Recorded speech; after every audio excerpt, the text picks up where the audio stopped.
चुनावी दौर अभी जारी है।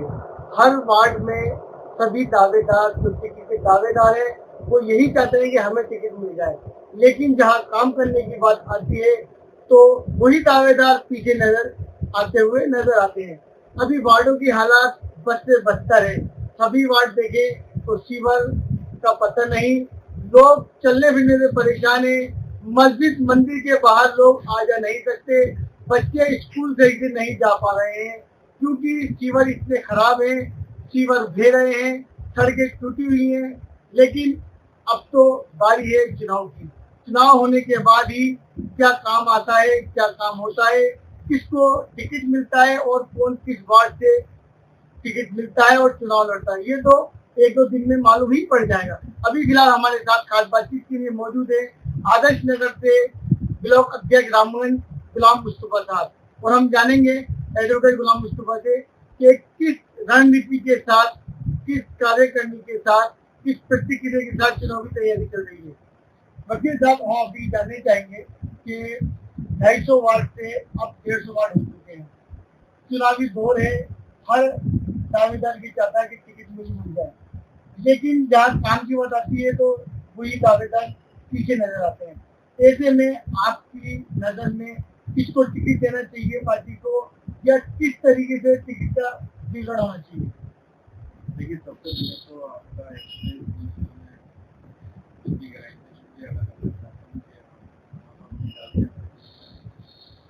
सही बात है कि चुनाव की सरगर्मियां तेज है, चुनाव का माहौल बिल्कुल बच चुका है। तो राजस्थान में नगरीय निकाय चुनाव होने जा रहे हैं। हम आदर्श नगर की बात करें, आदर्श नगर विधानसभा में 17 वार्ड, पहले 25 हुआ करते थे, अब 17 वार्ड, 3 पंचायत भी निकाय क्षेत्र में शामिल कर दिया है। आदर्श नगर विधानसभा क्षेत्र में ही नहीं, पूरे जयपुर में कांग्रेस के प्रति आम लोगों का और कार्यकर्ताओं का बहुत उत्साह है। पहली बार ऐसा देखने में आया कि निकाय चुनाव में हजारों की संख्या में बाइक उठा रहे हैं। एक वार्ड से कई सैकड़ों की संख्या में बाइक उठा रहे हैं, दर्जनों की संख्या में बाइक उठा रहे हैं। लोगों का झुंड विधायकों के आवाज पर, जिला अध्यक्ष के आवाज पर, ब्लॉक अध्यक्षों के आवाज पर, कार्यकर्ता पूरी तरह से उत्साहित है चुनाव को लेकर। हर व्यक्ति चाहता है आने वाला समय कांग्रेस का है, हम सब जानते हैं आने वाला समय कांग्रेस का है।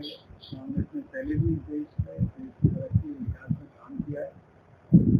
हम इस बात को मानते हैं कि जब से राजस्थान में 2.5 साल पूर्व से बढ़ती सरकार बनी है, उसने नगर निगम को नरक निगम बना दिया है। 2.5 साल में शासन, संसाधन, कर्मचारी सब नदारत है।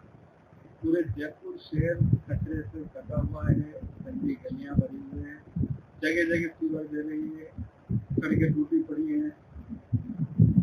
जनता जवाब देगी।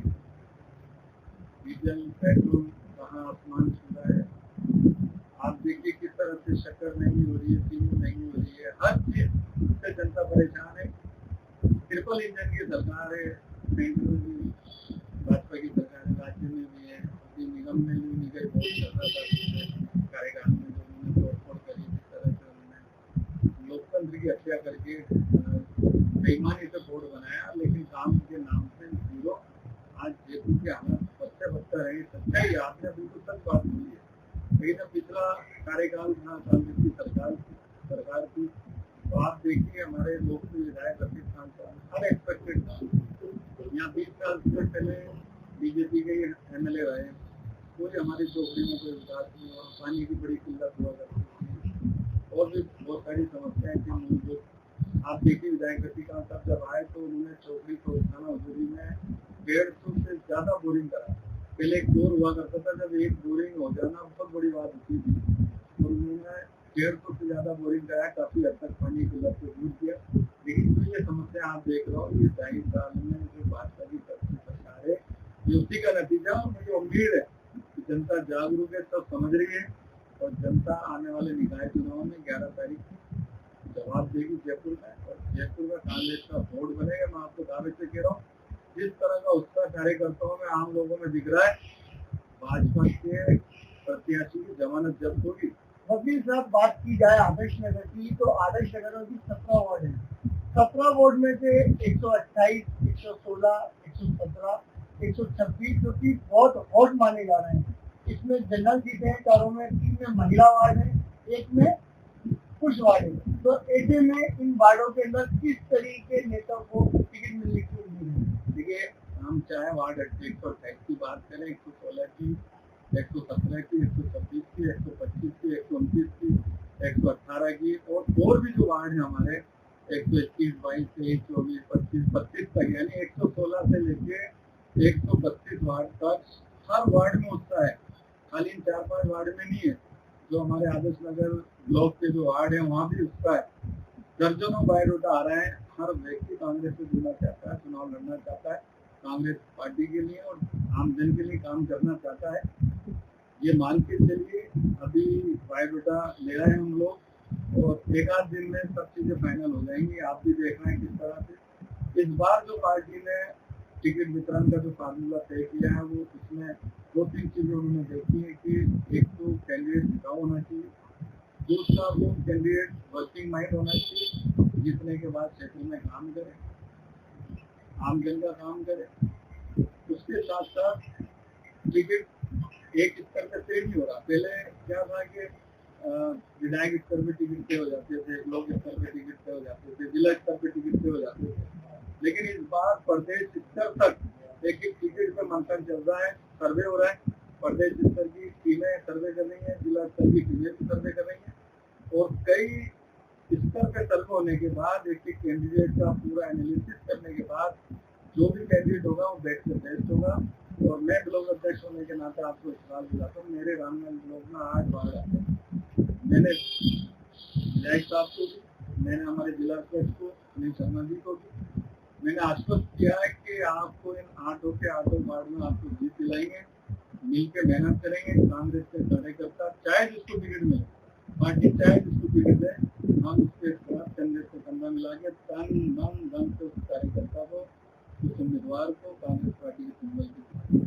आपको क्या लगता है कि इस बार कांग्रेस पार्टी रिपीट करेगी टिकट या नए चेहरे या शिक्षित चेहरे, अनुभवी चेहरे को टिकट देना चाहिए? जैसे मैंने पूर्व में कहा कि एक उम्मीदवार से एनालिसिस हो रहा है, मंथन चल रहा है, जो बेस्ट से बेस्ट उम्मीदवार होगा उसमें कुछ रिपीट भी हो सकता है। लेकिन ऐसा नहीं है कोई किसी की परफॉर्मेंस अच्छी है, किसी ने बेहतर काम किया है और जनता चाहती है कि वो चुनाव लड़े। जनता की तरफ से अगर उम्मीदवार की पुराने पार्षद की अगर डिमांड आती है तो पार्टी उसमें भी विचार कर सकती है। आप भी एक मजबूत और सक्रिय कार्यकर्ता है और अभी प्रेजेंट के अंदर आप रामगंज ब्लॉक अध्यक्ष भी है।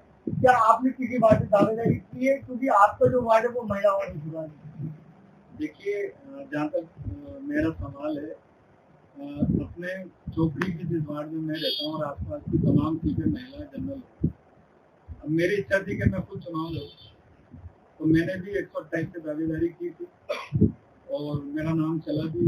एक आध दिन फिर उसके बाद आगे से पार्टी की तरफ से एक मैसेज था कि भाई आप ब्लॉक अध्यक्ष हैं, आप थोड़ा सा इन चीज़ों से दूर रहें, पार्टी आपके लिए बेहतर करेगी, जो भी फैसला पार्टी करेगी आपको स्वीकार करना पड़ेगा। अभी आप ब्लॉक अध्यक्ष होने के नाते जो संगठन का आपका काम है आप उसको फोकस करिए।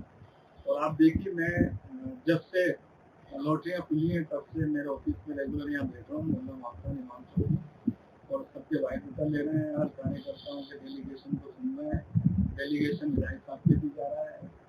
तो जहाँ तक मेरा सवाल है, तो ये फैसला मैंने पार्टी आलाकमान से, मेरे नेता विधायक रफीक खान से मैंने छोड़ दिया है। वो जो भी फैसला मेरे हक में लेंगे, मुझे उम्मीद है बेस्ट से बेस्ट लेंगे।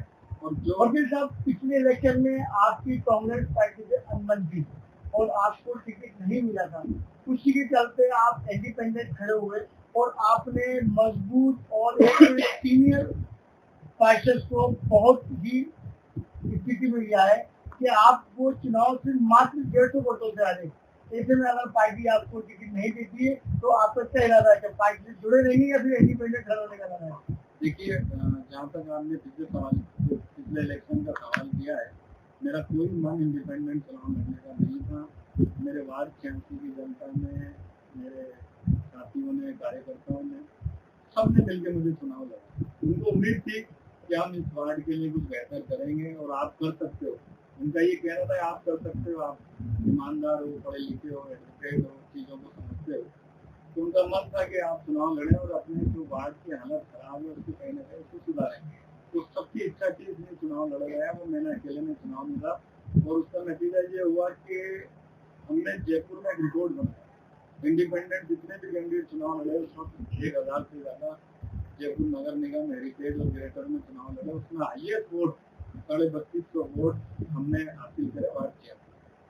लेकिन मैं कोई किसी कांग्रेस के खिलाफ चुनाव नहीं लड़ रहा था, मैं किसी कांग्रेस के प्रत्याशी के खिलाफ चुनाव नहीं लड़ रहा था। जनता का मन था कि अच्छे लोग आने चाहिए राजनीति में। मैंने चुनाव में हारा, लेकिन मैं घर नहीं बैठा, मैं उसला नहीं हारा, मैं उसके बाद में फील्ड में लगा रहा। फिर पार्टी के लिए मैं काम करना शुरू कर दिया मैंने धीरे धीरे। पार्टी को मेरा काम पसंद आया, आगे चल के पार्टी ने मुझे बहुत बड़ी जिम्मेदारी ब्लॉक अध्यक्ष की दी। मेरी मेहनत को देखते हुए, मेरे काम को देखते हुए फिर हमारे विधानसभा चुनाव आ गया 2023 में, मुझे ब्लॉक अध्यक्ष बना। उसी साल चुनाव था विधानसभा, तो मेरे लिए चैलेंजिंग टास्क था।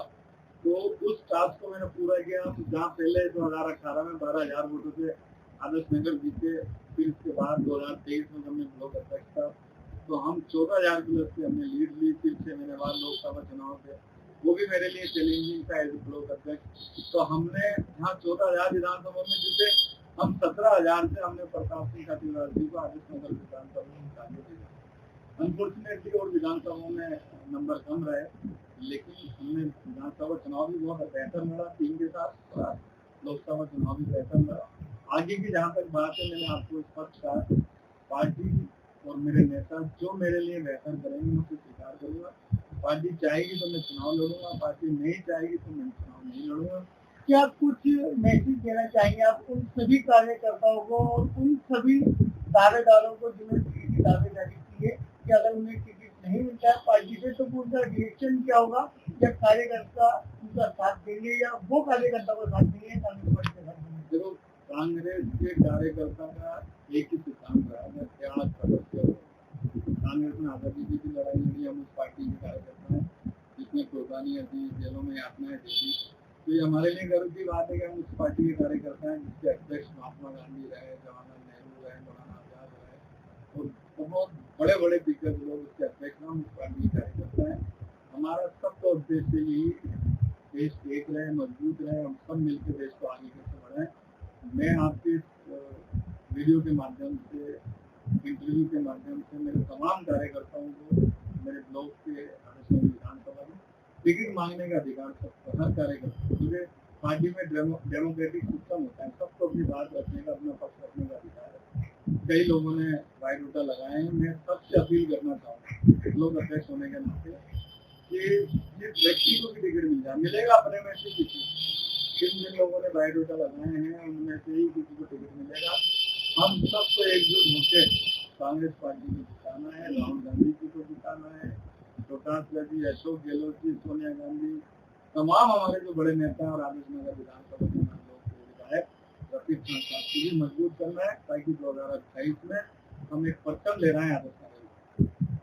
जैसे हमारे साथ एडवोकेट गुलाम मुस्तफा जो कि प्रेसिडेंट में रामगंज ब्लॉक अध्यक्ष भी है, उनका यही कहना है कि इस बार जो सरकार है, जो हमारी विधायक रफीक खान है और जो आला अधिकारी है, उन्होंने टिकट वितरण का जो फैसला लिया है बहुत ही सोच समझ के लिया है।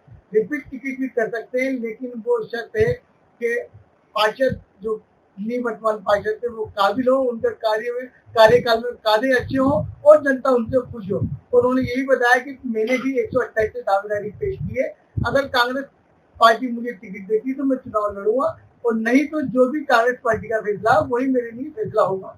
कैमरामैन अब्दुल नदीम के साथ इकराम खान, एक्सप्रेस न्यूज भारत, जयपुर।